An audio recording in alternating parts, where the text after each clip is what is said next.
Beed news. मला मेल्यानंतर तरी न्याय द्या, बायकोच्या त्रासाला कंटाळून पतीची आत्महत्या, शेवटची फेसबुक पोस्ट लिहून संपवलं जीवन. Man commit suicide over alleged harassment by wife.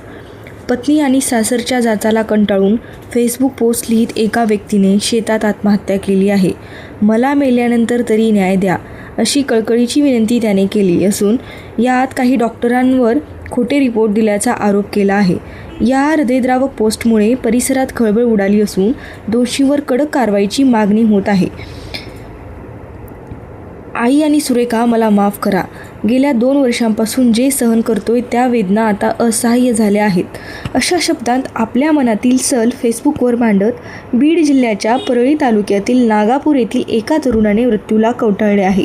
Rameshwar Gavhane, वय 30. या तरुणाने शेतात जाऊन गळफास घेत आपली जीवनयात्रा संपवली. आत्महत्येपूर्वी त्याने लिहिलेली फेसबुक पोस्ट आता सोशल मीडियावर व्हायरल झाली असून या घटनेने संपूर्ण जिल्ह्यात मोठी खळबळ उडाली आहे. नेमकी घटना काय?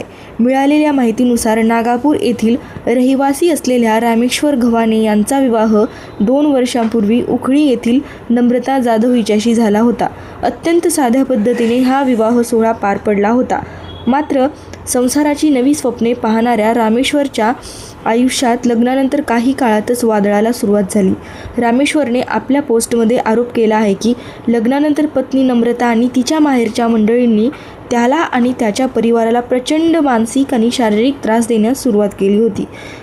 अखेर त्या कोवळ्या जीवाची मालमत्ता प्राणज्योत 2 दिवसांपूर्वी चुलत्याने केली.